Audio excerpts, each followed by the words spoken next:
आओ फिर से मुस्कुराए और मिलके गुनगुनाए, हैं गुमशुदा जो खुशियाँ सारी वो ढूंढ लाए। आओ फिर से मुस्कुराए, मॉर्निंग विद फरा। Welcome back ATV morning with फरा में खुश आमदीद। आज हम ऑटिज़म के हवाले से बात कर रहे हैं, क्यों होता है, कैसे होता है, क्या क्या इसमें से फेस करना पड़ता है। और फाइनली इस वक्त हम गुफ्तगू के उस मरहले पे हैं जहाँ पे हम अपनी साइकोलॉजिस्ट माहीन से पूछेंगे कि क्या किया जाना चाहिए, हाउ कैन वी हैव कि अगर किसी बच्चे को इस तरह के कुछ मसाइल हैं भी तो वो बेहतर परफॉर्म कर सके। लेकिन उससे पहले हमें ये ज़रूर बता दें कि इसके कितने दर्जे हैं और किस तरह हमें पता चले कि कौन सा बच्चा कहाँ पर है। अच्छा, एक तो इसमें सबसे चीज़ पहले ये डायग्नोसिस क्या है। जैसे सर ने कहा कि कोई बच्चा पेरेंट को हम बताते हैं कि इनको ऑटिज़म के सिम्टम्स हैं तो आप जाएं, तो सबसे पहले तो वाकई लेबल नहीं करना चाहिए अनटिल अनलेस कि आप प्रॉपर आपका डायग्नोसिस नहीं हो जाता। और इसके डायग्नोसिस में भी अब जैसे हमारे पास ADOS-2 एक है, वो गोल्ड स्टैंडर्ड है, कहते हैं कि वो डायग्नोसिस है। उसमें वो आप देखें उसको अप्लाई करने में कम से कम 2 घंटे लगते हैं। ठीक है, 2 घंटे साइकोलॉजिस्ट उस बच्चे के साथ उसके डिफरेंट एस्पेक्ट्स, कम्युनिकेशन के, उसके मोटर स्किल्स, उसकी जो है वो एक प्रिटेंड प्ले, इन सारी चीज़ों पे वो फोकस करता है और फिर बताता है कि अच्छा हाँ इसमें कौन कौन से सिम्टम्स इसमें हैं। ठीक है, फिर उनकी बेसिस पे हम उसको जो है वो माइल्ड, मॉडरेट या स्वेयर की कैटेगरी में लेबल करते हैं। तो उसके बाद जो है ना ये स्टिग्मा अटैच हो जाता है ना इन डिसऑर्डर्स के साथ, तो उसके लिए हमें सबसे पहले लेबलिंग अवॉइड करनी चाहिए अनटिल अनलेस आप एक प्रॉपर डायग्नोसिस उसका। अब तो ये कूल थिंग है, अब तो वैसे स्टिग्मा नहीं रहा।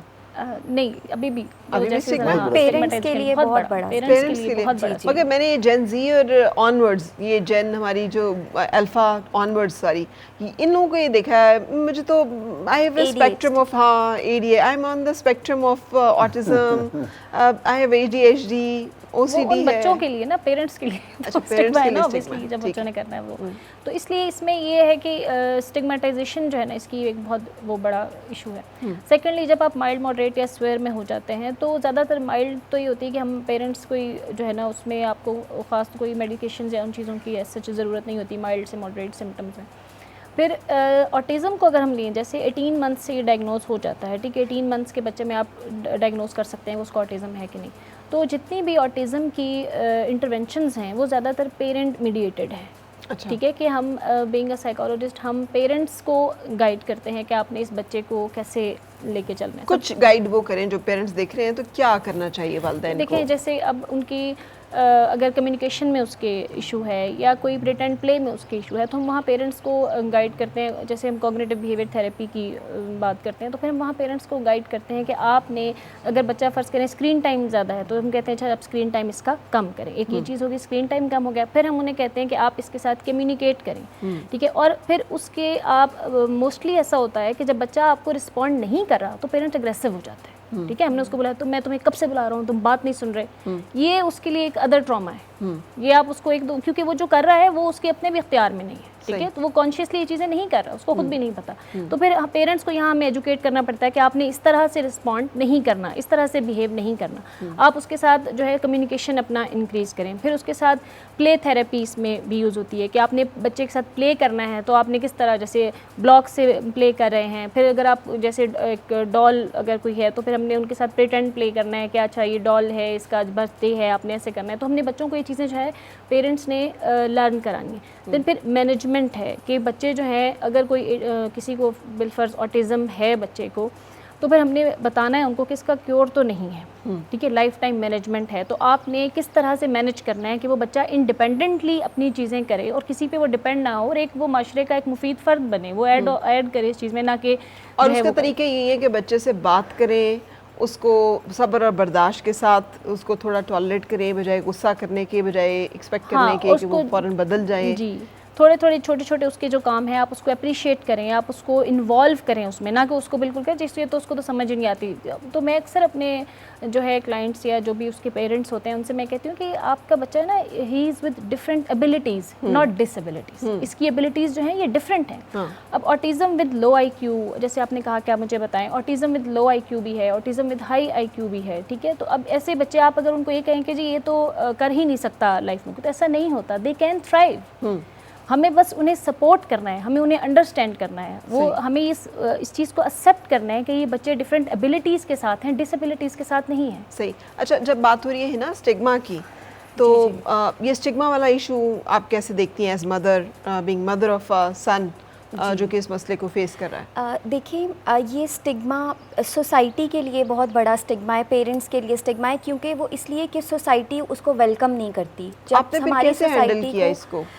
मैंने मेरे बहुत से कोपिंग मैकेनिज़्म थे। मैं ये सब मदर्स को गाइड करना चाहूँगी कि जब आप देखें कि आपका बच्चा ऑटिस्टिक है और आपको सोसाइटी की तरफ से एक जो है बहुत कुछ फेस करना पड़ रहा है, तो आप ये सोचें, आप उस प्रेशर में बजाय आने के, कुछ पेरेंट्स होते हैं वो डिनाइल में चले जाते हैं कि नहीं, हमारा बच्चा तो ऐसा हो ही नहीं सकता, मेरा पहला बेटा भी ऐसा ही था, मेरा पहला बच्चा भी लेट बोला था, मेरा पहला बच्चा भी बहुत शरारती था, जैसे ADHD हम लें तो वो भी बहुत शरारती था, बैठता नहीं था।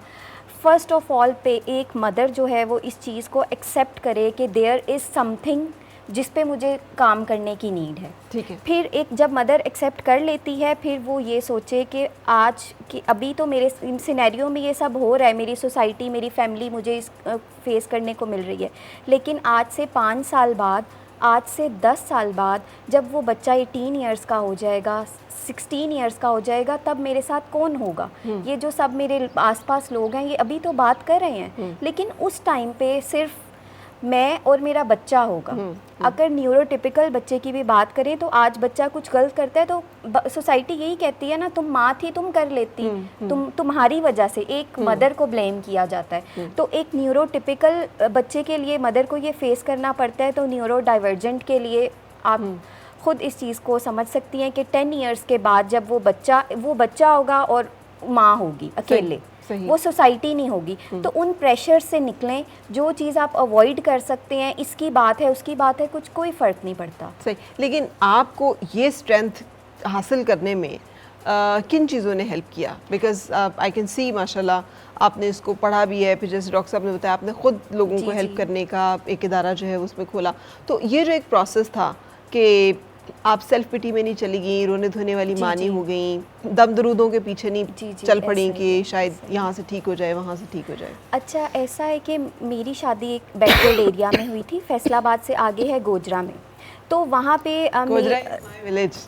ओके वो मेरा भी एक मदर टाउन है, तो उस जगह पे मेरी शादी हुई और मैं ऑन एंड ऑफ अपने बच्चे की थेरेपी लेने यहाँ इस्लामाबाद आती थी, अपनी मदर की तरफ रहती थी और फिर उसकी थेरेपी ली और चली गई। अच्छा। लेकिन वो थेरेपीज़ कंसिस्टेंट नहीं मैं रख पा रही थी, ब्रेक आ जाता था। तो उसके लिए मेरी फैमिली ने, मेरे इन लॉज़ ने मुझे बहुत सपोर्ट किया कि अपने बच्चे के लिए आप डिसीजन ले सकती हो। मैंने उस जगह से मूव किया, मैं यहाँ पे आई, मैंने उसकी थेरेपीज़ कंसिस्टेंट करवाई। उसकी थेरेपीज़ कंसिस्टेंट करवाने के बाद वेटिंग में जब मैं पेरेंट्स के साथ बैठती थी, जिस भी सेंटर में मैं जाती थी, तो बहुत से प्रॉब्लम्स हो रहे होते थे। बहुत मतलब तब भी सेटिस्फेक्शन नहीं हो रही होती थी कि बच्चा अंदर चला गया, पेरेंट्स को पता ही कुछ आइडिया ही नहीं है उसके साथ हो क्या रहा है। तो उस चीज़ ने मुझे इनिशिएट किया कि मैं इनकी हेल्प कर सकती हूँ। मेरा बच्चा है, अल्लाह ताला ने मुझे रिसोर्सेज दिए हैं, मैं उन रिसोर्सेज को यूज़ करके ऐसे ही पेरेंट्स के जो मेरे ख़दशात हैं, मैं एक पेरेंट्स के, एक सोसाइटी के लिए उसको क्यों ना एक एडवांटेज दूँ उस चीज़ को। तो उसके लिए मैंने we are running a franchise of basis in satellite town. Satellite town में हम लोग तकरीबन बहुत सी फैमिलीज़ को सर्व कर रहे हैं, सेटिस्फाइड पेरेंट्स हैं। हमने स्क्रीन्स लगा दी हर जगह पे, we have cameras all over the centre के, और वेटिंग में स्क्रीन लगी है, पेरेंट्स बैठ के देख सकते हैं उनका बच्चा कहाँ है, किसके साथ है, कौन सी थेरेपी ले रहा है, क्या थेरेपिस्ट उसके साथ क्या कर रहे हैं। उसके अलावा ऑब्जर्वेशंस करवानी, क्योंकि ये पेरेंट्स के कंसर्न्स होते हैं। मैं बीइंग अ पेरेंट देखूँ तो मेरा भी यही कंसर्न है कि देखें 3 आवर्स अगर बच्चा सेंटर में जा रहा है तो वो बाकी तो टाइम मेरे साथ है, तो मुझे उसके लिए ट्रेन होना है, मुझे उसके लिए अपने आप को एम्पावर करना है कि मैं उसके साथ कैसे ट्रीट करूँ। मुझे अपने घर वालों को, अपनी फैमिली को उस चीज़ के लिए जो है ट्रेनिंग देनी है। अच्छा, ये सारा रोल और किरदार आपका है या इसमें बच्चे के वालिद ने भी कोई रोल? बहुत सपोर्ट किया है, उनके बगैर तो ये सब कुछ हो ही नहीं सकता था। मैं और मेरे हस्बैंड और मेरे इन लॉज, मेरे फैमिली, सब ने बहुत सपोर्ट, मेरी फैमिली लाइक अगर बच्चा अगर डायग्नोज हो भी जाता है तो सबसे बड़ी बात कि फैमिली को बहुत सपोर्टिव होना चाहिए। और आपका बच्चा जो है वो अब आप कैसे देखती हैं उसको और बच्चों के साथ? क्या वो नॉर्मल स्कूल में पढ़ रहा है और कितना देखिए इसके डिफरेंट लेवल्स हैं, जैसे मिस महीन ने आपको बताया कि माइल्ड, मॉडरेट एंड सवेयर। तो माइल्ड टू मॉडरेट जो लेवल्स होते हैं वो अपनी लाइफ में मतलब उनको आप थोड़ी सी हेल्प के साथ, सम ऑफ द सपोर्ट के साथ आप उनको मेन स्ट्रीम स्कूल्स में भेज सकते हैं। बट जहाँ बात आ जाती है सवेरिटी की, तो आप उसमें इंडिपेंडेंट ही अपने बच्चे को कर दो, तो ये बहुत आपके लिए हो जाता है कि वो टॉयलेट ट्रेन हो जाए, वो ड्रेसिंग अनड्रेसिंग कर सके, वॉशरूम यूज़ कर सके, खाना खुद खा सके। तो ये सब चीज़ें जो आती हैं वो डिफरेंट लेवल्स पे डिपेंड करती हैं। तो हिना उसके बाद और भी बच्चे हैं आपके? जी, मेरे 2 बेटे हैं। मेरा सेकंड जो बेबी है वो भी स्पीच डिले के साथ था, लेकिन अल्हम्दुलिल्लाह उसकी स्पीच विद स्पीच थेरेपी, उसने अब स्कूल मेन स्ट्रीम में उसका एडमिशन हुआ है। और लेकिन वो ऑटिस्टिक नहीं है? नहीं, वो ऑटिस्टिक नहीं है, वो स्पीच डिले है। ठीक है। और तीसरा बच्चा जो है वो भी ठीक है? नहीं, मेरे 2 बेटे हैं। अच्छा, 2 बेटे हैं। अच्छा, दैट इज़ ग्रेट। डॉक्टर साहब, इसकी कितनी प्रेवलेंस है कि अगर खुदा न खासा एक बच्चे को मसला हुआ है तो दूसरा बच्चा जो है वो भी इसी मसले का शिकार होगा? कम है, बहुत ज़्यादा नहीं है। बहुत देर आर चांसेस कि हो सकते हैं, लेकिन बहुत ज़्यादा चांसेस नहीं है। मतलब अगर मैं कहूँ कि कोई 80% चांसेस है तो नॉट लेस देन 20% चांसेस। अच्छा, और ये कितने चांसेस हैं कि फर्स्ट बॉर्न या मिडिल और या लेटर पैदा होने वाला बच्चा, ये भी कुछ है कि इसके ऊपर भी कोई लिटरेचर नहीं है। ये किसी भी बच्चे को हो सकता है, ज़रूरी नहीं कि पहले को। बाद को पेरेंट्स ये भी कहते हैं पहला तो बिल्कुल ठीक है, वो तो अब 6 साल का हो गया है, 1 क्लास में है, 2 क्लास में, नो, किसी को भी हो सकता है। और जेंडर का भी कोई कैद नहीं है कि मेल बॉर्न या फीमेल? इसमें जेंडर का भी, हाँ, कुछ थोड़ा सा मेल फीमेल की रेशो में 19-20 का फ़र्क है, लेकिन बहुत ज़्यादा फ़र्क, ग्रॉस डिफरेंस वो भी नहीं है। वैसे देखें ना, डाउन सिंड्रोम है, अब डाउन सिंड्रोम किसी को भी हो सकता है। There are lot of families के पहले 4 बच्चे बिल्कुल ठीक है, 5वां डाउन सिंड्रोम हो गया। कज़न में शादियां भी नहीं है, आउट ऑफ फैमिली शादियां, माँ की एज भी 40-35 प्लस नहीं है, एज भी बड़ी यंग है, पहले 2 बच्चे बिल्कुल ठीक है, लेकिन चाइल्ड हैज़ डाउन। लेकिन जो फैक्टर्स आप बता रहे हैं प्लीज इनको मेंशन कीजिए कि फैमिली में शादी, डाउन्स की बात, ज़्यादा उम्र में शादी, ज़्यादा लेट एज की शादियाँ, मतलब कंसेप्शन की बात अगर हम करें, अगर मदर की एज अबव 35 है, specially above 35, we should be very careful. ठीक है कि जब भी कंसेप्शन करेंगे कोई ना कोई बीमारी होने के चांसेस ज़रूर होंगे, खासतौर पे जेनेटिक प्रॉब्लम्स के। जो कज़न्स में शादी है, अच्छा, फिर अनफॉर्चुनेट ये है कि there are lot of families के पहले एक फैमिली में बच्चे हैं विद न्यूरो डेवलपमेंट प्रॉब्लम्स, भाई के बच्चे हैं, बहन के बच्चे, अगेन शादी खाला की बेटी के साथ की हुई है, अगेन शादी चाचा के बेटे के साथ की हुई है या उसके साथ। तो अगर फैमिली में ऑलरेडी हिस्ट्री है तो मेरा ख्याल है वी शुड स्ट्रिक्टली अवॉइड कि हम शादी में ख़ानदान में शादियाँ ना करें। अच्छा, अब हम वाइंड अप करेंगे सारी गुफ्तगू, तो आप क्या कहना चाहेंगे कि ऑटिज़म कैसे हम, क्या ये प्रिवेंटेबल है और क्या करें इसके बारे में? देखिए फ़रा, मैं तो यही कहूँगा कि इसमें ज़्यादा से ज़्यादा देखिए ना आप क्या करें। मैं तो अप्रिशिएट करूँगा आपको और आपके एंटायर टीम को। देखिए हर बंदे का ना, हर फ़र्द का एक रोल है। अनफॉर्चुनेट हमारे माशरे में क्या है, मैं उस दिन एक वीडियो देख रहा था कि वेस्ट में एक स्वीपर है, उससे कोई बंदा पूछ रहा था कि कॉरिडोर में सफाई कर रहे हैं ना, हॉस्पिटल ICU सेटिंग, कि what are you doing here? तो वो कहता है कि आई सेव द लाइव्स। अब उसने ये नहीं कहा मैं सफाई कर रहा हूँ। अब आप अपना काम कर रही हैं, आपके कैमरा मैन है, आपकी पूरी टीम है, ये अपना काम कर रहे हैं ना। अच्छा, कुछ लोग देखें आपकी टीम में बिहाइंड द स्क्रीन है जो इस चीज़ को लाइव कर रहे हैं। अगर वो बंदा सोचे मेरी तो कोई छोटा सा काम है, कैमरा मैन के मैंने क्या करना है, खाली कैमरा ही पकड़ना है, नो, आप एक बड़ा नोबल कॉज कर रहे हैं। तो मेरे आप समेत हर बंदे को अपना किरदार अदा करने की ज़रूरत है। देखिए ना, कहते हैं कर भला सो हो भला। आज मैं अवेयरनेस दूंगा तो कल चीज़ें बेहतर होंगी। देखिए आप अपना काम कर रही हैं, मुझे अपना काम करने की ज़रूरत है। देन जो हमारी टीम है, जैसे साइकोलॉजी के लोग हैं, इकरा से जैसे पेरेंट्स हैं जो सफ़रर हैं, मैं कहता हूँ कि सबसे इम्पॉर्टेंट रोल इन लोगों का है। मैंने एक चीज़ बीती नहीं है, एक्सपीरियंस नहीं की, मुझे नॉलेज है, मैं बता सकता हूँ, लेकिन एक मदर है जिसने सारी चीज़ एक्सपीरियंस की है, वो बहुत बेहतर किसी दूसरी फैमिली को गाइड कर सकती है। तो मेरा तो मैसेज ये होगा कि ज़्यादा से ज़्यादा हमें अवेयरनेस की ज़रूरत है। ठीक है, ज़्यादा से ज़्यादा अवेयरनेस है। बिल्कुल सही। आप क्या कहेंगी हिना? मैं अपने जैसी मदर्स को ये कहना चाहूँगी कि waiting is the worst thing to do. आपने जब डायग्नोसिस हुआ है, राइट अवे आप थेरेपी स्टार्ट करवाएं। या डिले है बच्चे के जो माइलस्टोन्स हैं तो फौरन अलर्ट हो। ये मत सोचें उसका बच्चा, हमारे बड़े बूढ़े अभी भी कहते हैं 5 साल का होके बोला था, 7 साल का होके बोला था, इसका बाप भी ऐसा ही था, बोल लेगा। नहीं, आजकल ये आज का दौर नहीं है। यहाँ ये न्यू जनरेशन है, इनके इन्वायरमेंटल फैक्टर्स बहुत से डिफरेंट हैं। तो प्लीज़ इस चीज़ पे अलर्ट हों और राइट अवे थेरेपीज़ की तरफ जाएं, जो भी आपको सॉल्यूशन नज़र आता है। और हमारे माशरे में ये भी पेरेंट्स बहुत होते हैं कि तवीज़ धागे करवा लिए, ये सब चीज़ें करवा ली।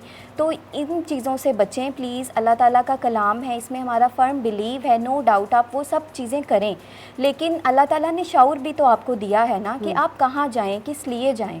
तो आप प्लीज़ जो है इस चीज़ को जल्द अज जल्द अपने बच्चे की थेरेपीज़ और early intervention is the best की, जो कि आप स्टार्ट करें और उसमें इम्प्रूवमेंट लाएँ। राइट। और माहीन, आप क्या कहेंगी एज साइकोलॉजिस्ट? बहुत अच्छा पॉइंट इन्होंने किया कि जैसे अर्ली इंटरवेंशन जो है ना, early diagnosis lead towards early intervention. तो आप कोशिश करें कि आप बच्चे के साथ अपना कनेक्शन स्ट्रॉन्ग करें। मदर कीनली ऑब्जर्व करें अपने बच्चों के माइलस्टोन्स को, कि अगर 2 साल तक बच्चे ने बोलना नहीं शुरू किया तो आपको अलर्ट होना चाहिए। सेकेंडली, अगर किसी बच्चे को ऐसा होता है तो आप प्लीज़ उनको एक्सेप्ट करें। ये मत कहें कि ये जो है एक ऐसी चीज़ होगी जो उसका कोई इलाज नहीं है। इस तरह आप, ये डिफरेंट एबिलिटीज़ के साथ हैं बच्चे, इनको डिसेबिलिटी में काउंट मत करें। बिल्कुल। और सेकेंडली ये चीज़ के ये बच्चे भी थ्राइव कर सकते हैं, ये अपनी लाइफ में बहुत कुछ कर सकते हैं, बस इनको आपकी सपोर्ट चाहिए।